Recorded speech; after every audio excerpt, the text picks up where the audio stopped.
Hi! So if you're watching this, I'm absolutely sure that your child's well-being is a really, really high priority for you, and you'll be doing loads already. You'll probably have really high standards in your parenting. You'll be creating a nurturing home life, making educational choices with a lot of care. You'll be organising fun days out, great activities, and lovely holidays and great food, all these things. And I'm here to say that self-compassion, compassion for yourself, needs to be on that list, if not at the very top of that list. And here's why. I'm Una Alexander, and my specialism is naturally great behaviour through radical love. And by radical love, I mean radical love for your child and also radical love for yourself. So why do I say that self-compassion is key for your child's well-being? Well, I'm going to share 7 reasons. And the first one is this: with self-compassion, you soften. Now, you're probably like me, you've got a lot on. And I know that when I kind of flog myself and say, you should be doing more, you should be doing it better, you should be faster and more efficient, or simply better at it, that I feel dreadful. And I don't show up in the best way for my son. But when I say to myself, Una, you've got a lot on, baby steps, then I soften, I feel kinder, I'm being kinder, and I'm able to be more smiley with my son, and I see his well-being soar. So the first one is, with self-compassion, you soften. Number 2 is, with self-compassion, you forgive yourself more easily. So maybe you struggle sometimes, like most of us, with getting your child to do something, or maybe they've kicked you in the face. And as Anushka Asthana said last week in a discussion on motherhood, she's an editor at The Guardian, perhaps you feel sometimes like her. Maybe I'm not very good at this. I'm not used to not being good at things. And with self-compassion, we're more able to forgive ourselves for that and realise that we're learning. We don't maybe know everything about this particular field, and we're open to learn, and we're able to forgive ourselves for not having every last answer and sometimes just not knowing what to do. And when we forgive ourselves, we feel more open, we feel more relaxed, and again, we're much more likely to be smiley and forgiving towards our children. So that's number 2. Number 3 is, with self-compassion, you have more understanding for your inner child. So whenever difficult things come up between us and our children, the likelihood is that these difficult dynamics are traceable back to very early experiences, and that in this situation, our inner child is feeling anxious, worried, scared, like she once did. And it can be difficult to know to understand exactly how this works. But here's one way that you can help yourself. You can read this book, the book that you wish your parents had read. I not only wish my parents had read it, but I wish I'd written it too. It's that good, by Philippa Perry. And so she helps you kind of join up the dots between early experiences and what's happening now, which is just so useful, because when we have that self-compassionate understanding for our inner child, there is so much more spaciousness that opens up in our lives.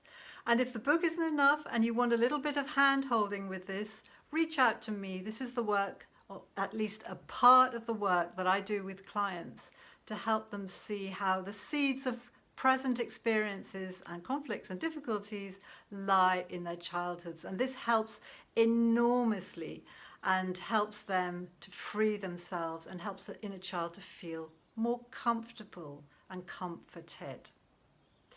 So, is this helpful? If it is, do give me a thumbs up or a heart. This helps Facebook show this video to more people. And now we're on to number 4. With self-compassion, we have more compassion for our kids as well.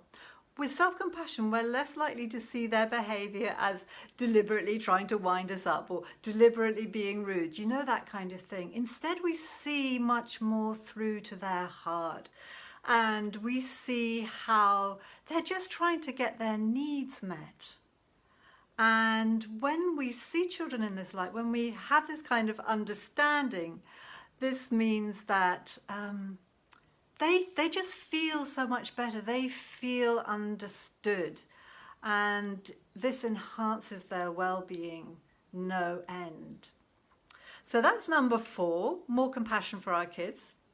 And now number 5, with self-compassion, we're much more likely to practice self-care because we feel more worthy, we feel more understanding of ourselves. And as you know, there's so many things we can do for our self-care. What I'm going to mention today is something that I'm practicing, which is a little bit, just a little bit of a digital holiday each day. So what I'm doing at the moment is I'm not turning on my phone in the morning to see what came in overnight or any emails, Facebook, or whatever. No. What I'm doing instead is I'm getting up, I'm taking care of myself, my teeth, my getting dressed. I'm preparing a lovely breakfast for myself and for my son. I'm really present and with him there when he comes down and I take him off to school or to the train station. We're having nice conversations. And I'd really notice that I'm more cheery and more present with him. So this might be something you'd like to do if you can't do it in the morning because, there may be messages that you need to pick up at that time. Then maybe in the evening or just keep it to a minimum in the morning. So that's number 5. Number 6 is with self-compassion, we're more likely to see ourselves as worthy of support.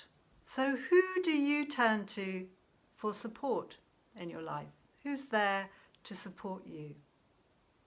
And if your list is quite short, you might want to think of extending it, having more compassion for yourself and extending that list of people who support you, perhaps by hiring a cleaner, perhaps by having a little bit of childcare or a little bit more childcare, or perhaps you might it's time for you to hire a counsellor or a mentor or a coach.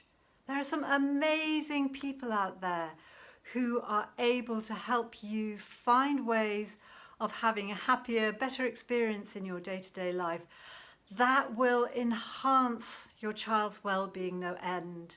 Because when you're happier, they're happier. When you're feeling that sense of well-being, your child will feel it too. It just goes hand in hand. So that's number 6. Number 7 is with self-compassion, you're more likely to trust yourself because you're taking yourself more seriously. You would be amazed how many times when I make recommendations to people, they say, "Oh, I've been thinking of doing that or wanting to do that, but I thought I shouldn't." You have got so many kind and loving instincts inside yourself. And with self-compassion, you're going to take them more seriously. And when you listen to those kind and loving instincts, your child will thrive even more. They really will. They'll benefit so much. Because with more kindness and more loving gestures in our lives, children's well-being just soars. It just soars. And so I hope this was helpful. As I said, do give me a thumbs up or a heart if any of this touched you or there are things here that you want to put into practice that were useful for you. And finally, if you want to jumpstart your journey of self-compassion, I do recommend a recent offering of mine. It's a free offering, my Reset Your Relationship with Your Child audio meditation, which will help you access those feelings of compassion for yourself, your compassion for your child, and create that warm, fuzzy feeling between you And it's only a 9-minute meditation. You can do it tonight and really wake up tomorrow feeling better, feeling more compassionate, and seeing a difference in your child too. So that's on this link, unaalexander.co.uk/reset. So do go there now and download it, and I recommend doing it tonight. Also read what the comments, the reviews from other mums who've been using it. They're having some fantastic results, and I want you to have that too. So lots of love. Bye.